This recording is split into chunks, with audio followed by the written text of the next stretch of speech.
This past week was road trip time.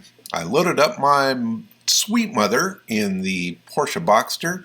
Mom just turned 90, and we wanted to head out and see the world and visit my brother out in Colorado. And this is just kind of a photo memory of a bunch of the stuff we saw along the way. We drove through Vegas, we drove across the desert, and just kind of explored anything we wanted to explore along the way.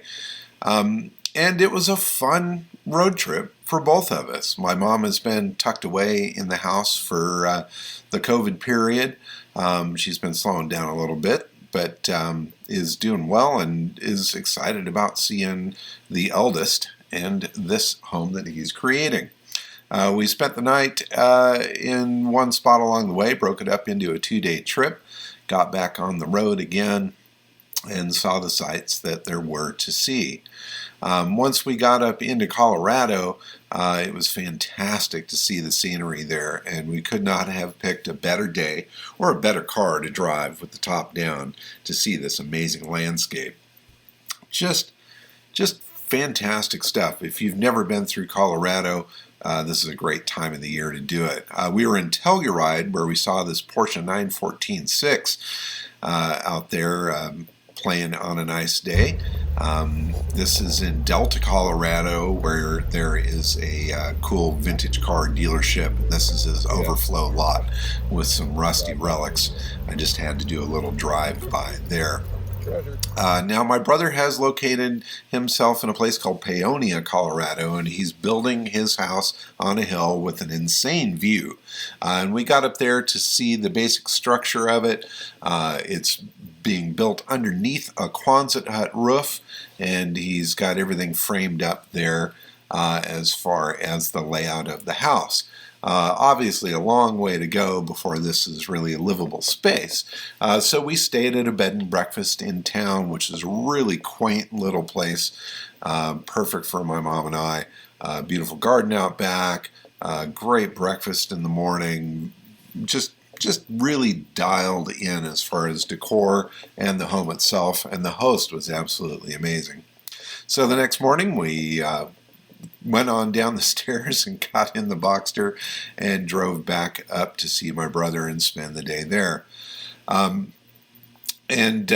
went with him. We did a quick little drive through the town of Paonia. There's some great buildings and interesting art there.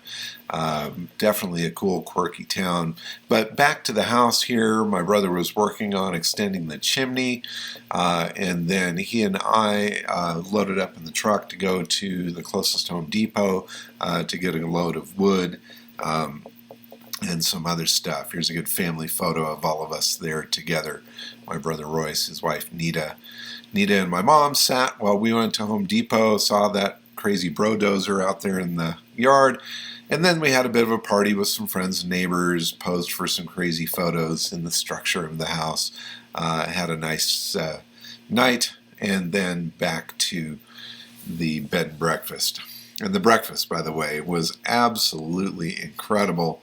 If you guys are ever in the area, I highly recommend you stop at this particular place. It was magic for us, definitely.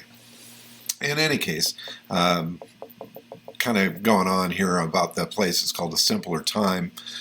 Check it out. Anyway, we did stop at a friend of my brother's studio here, Sean Guerrero.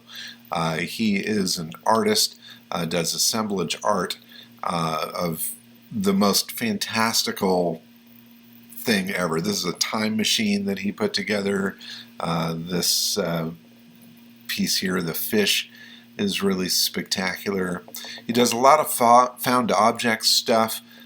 His father was an aircraft scrap guy, and so any sort of aircraft related stuff, he always likes to work his way into it. The time machine is just fantastic. Lots of cool steampunk brass little bits. These guys here were kind of totem-like. There's some more modern art sculptures in there as well. Everything is just, it's really spectacular, and all of it has a story. And to hear Sean talk about each of these pieces was a real treat for myself as well as my mom. And my brother and Sean have worked together on a project. They did a big giant thing called the Da Vinci fish that's out in Bombay Beach, California. And it's basically an airplane fuselage that has been turned into a floating art piece. It's just insane. Look it up. It's called Da Vinci fish in Bombay Beach. You'll see some photos of that online.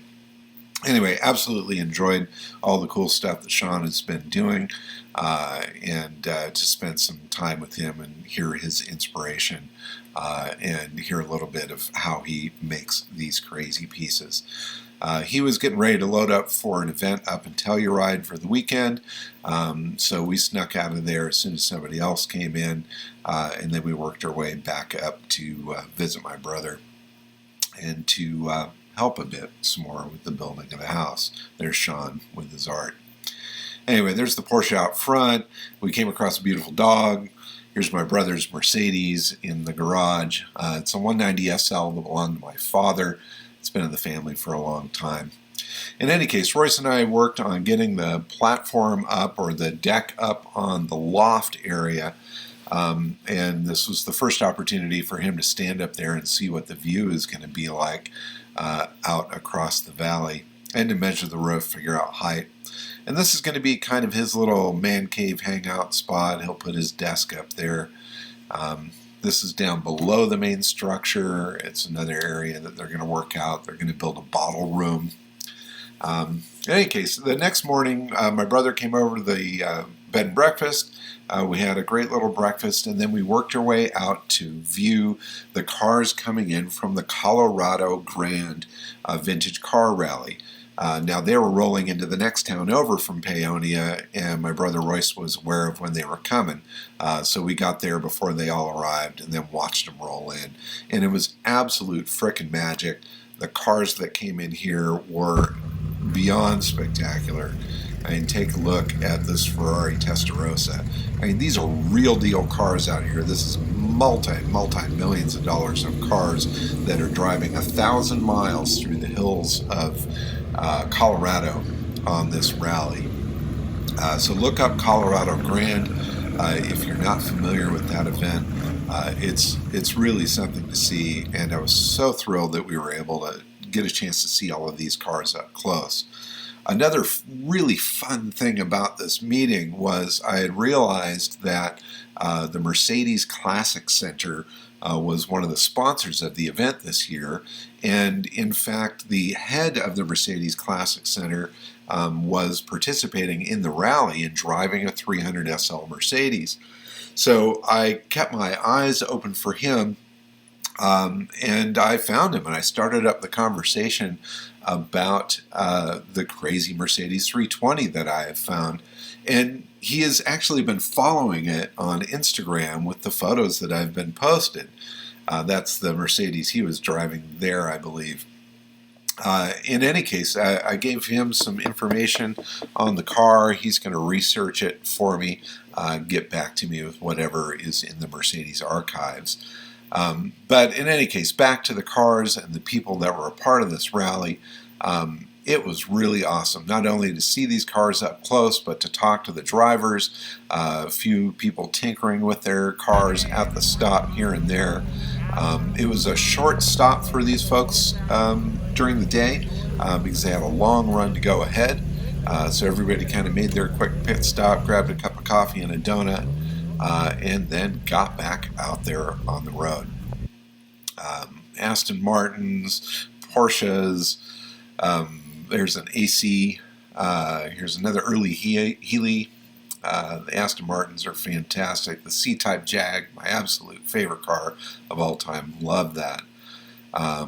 Some beautiful Porsches Alphas. That Ferrari was just a knockout. That particular 356 has been on the Peking to Paris run and has been a very well-traveled car around the world. Beautiful Bentley. Loved the hood ornament on this particular car. I don't know what the origin there was, but it was so rad. Allard J2X, that's my mom's favorite car. She was blown away when that car rolled in. And she actually spoke with the owner of one of the Allards there and told her Allard stories from back in the Chicago days of the 50s. a Mercedes Gullwing rolled in, parked right in front of my mom. My parents had a Gullwing at one point, so that was kind of a neat thing for her to see. The open wheel cars, that Alfa was spectacular. That Aston is just so beautiful, such a cool little car, and everything sounded amazing. These cars are fully dialed in for driving on these roads. Some of them more vintage than others, some with some little modern touches. This supercharged Alfa just had the right amount of patina to it. It just blew me away. I just went on and on and on about the details of this particular car, and it was really cool to hear that fire up and drive off. Love the saddlebag there on that thing. There we go, Mike Coons. This is the 300 SL that he was driving. Cool Ferrari rolled in. This one pulled in a little bit late and kind of did a quick pass. Here's this Alfa getting fired up and ready to roll. I talked to these guys driving this car. They were running it for his boss. So whoever his boss is, I want a job of driving your cars around on rallies for 1,000 miles through Colorado. Thank you very much. Some lucky boys right there playing with that one. Let's see, what else do we have here? Some more of the 300 SLs. Here's my mom posing with the 300 SL that Mike was running. She absolutely loved it. It was like this wonderful parade of cars, not too big of a crowd. She was able to see everything and enjoy the whole experience. Nice Bugatti Type 35. Apparently that's an original chassis car with a rebody, but very vintage and correct in many, many ways. And what a magic car to see driving through the hills. The Jags are always so pretty. That Lancia, another Alfa, great colors on that car. There's my mom watching the parade there with my brother's VW bus and the Boxster. And then as everybody left, an old guy came up and started sharing pictures of his days as a chopper builder. This guy was fantastic, and it was just this fun little diversion from there. And just when we thought everybody had gone, this Ferrari GTO rolled in very late and realized that they had missed the whole donut crowd, so they did a quick U-turn and got back on the road. So speaking of back on the road, big hugs. This was our exit and the start of our trip back to California.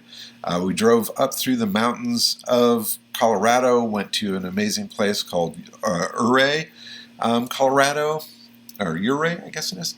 And then went through Silverton, I think is another town, and worked our way on down to Durango. We went up over the pass. We were actually one of the last cars through the pass before they closed the road for construction that day. When we stopped for these photos, a guy came up and said, "You better get going. You got about 2 minutes before they shut the gate." And so we made it on through. Some fall color just starting to hit the hills up there. The landscape was just fantastic. The road was beautiful. My company for the trip, of course, was fantastic. And it was a really, really great trip for the both of us. We had so much fun. We had so much great conversation. And it was wonderful to spend quality time with my mom, my 90-year-old mom, out on the road. She loved having the top down. She loved riding in a sports car and seeing all the magical places that we went. This is, I forget what this was, Silverton, I think it was. A really cool little town. Looked like it was fresh from a postcard. Let's see, here we are coming. Let's see, these were a couple Instagram shots where I filtered them a little bit. Smiles on our faces the whole way through. In any case, we made it on down the hill, and in front of the hotel where we stayed was that Morgan in a trailer. Spent the night and then got back on the road and made the final trip across the desert to California. Stopped to get some gas, had that dinosaur look at us and an interesting dog. Entertained by whatever we could be entertained by. But just fun time. Amazing landscape, whether you're in the mountains or the desert, and driving a fun car really made it that much better. And I do have to say that little car, I really frickin' love it. I've had it for a couple years now. I bought it cheap. It was like $6,500. And it was a phenomenal road trip car, even through the rain that we hit coming in through Arizona. Anyway, final gas stop, dropped Mom off, and then got back on the 91 freeway back home to pet my dogs. That's our trip.